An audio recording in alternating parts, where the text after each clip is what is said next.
if she didn't tell Epstein how old she was, even if she said that she was 18, he should have known better. And the part in this document that particularly pisses me off is when the questioner asks if there's any other questions. And this juror goes, "Did she look 18?" And the agent replies, "Does blank look 18? Not in my opinion, sir." And I need to,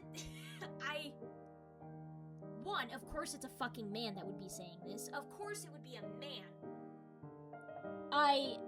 It fills me with rage. Because there's the question, did she look 18? She was 14 years old, you dumb motherfucker.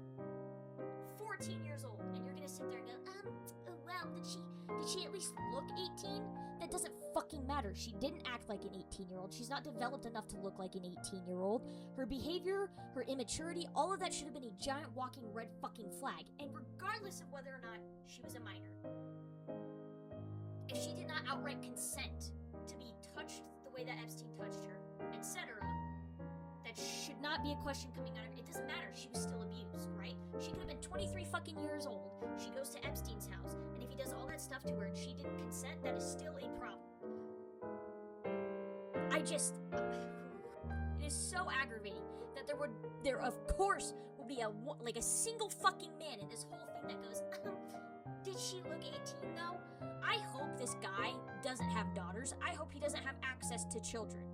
Because the FBI agent is sitting there saying, like, oh, she didn't act like an 18-year-old. She didn't look like an adult. She's 16 now. And, like, even I can tell she's not an adult. And this motherfucker, did she look 18? I hate it. I hate it so much. And part of the reason this pisses me off so much is because it is such a common excuse for perpetrators to use all the time. All the time. Oh, well, she looked 18. Oh, she looked 18.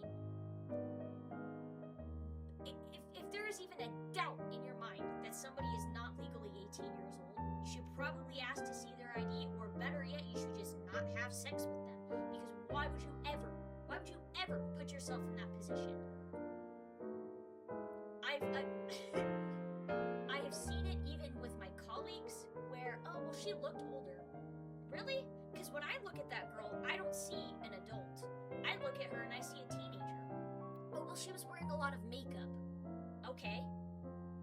Look at her. Look at how she's acting. Look at her speech pattern. Look at what she's doing. Is that an adult to you? Oh, well, she was dressed very mature for her age. Okay. Look at her. Look at her talking. Look at her speech pattern. Look at her behavior. Look at her mannerisms. It's all these stupid things that are like, oh, well, I could see why he would want to sleep with her because of these arbitrary guidelines that I've just pulled out of my ass to make it okay for why it happened the way that it did. And it's almost a playbook for perpetrators to just be like, oh, well, she looked older. Oh, she was wearing makeup. Oh, she was wearing this specific type of outfit. It's over and over and over again, all the time. I hear it all the freaking time, and every time it makes my blood boil. So to just have this grown-ass juror sitting there going, oh, well, does she look 18? Is exactly why these type of people get away with what they do, because it's a mindset that men just, I don't know if men inherently have it. I don't know what it is. I know plenty of men that would never get into this situation, but like, fuck, dude, I would be concerned if this juror was involved in my grand jury or my trial at all.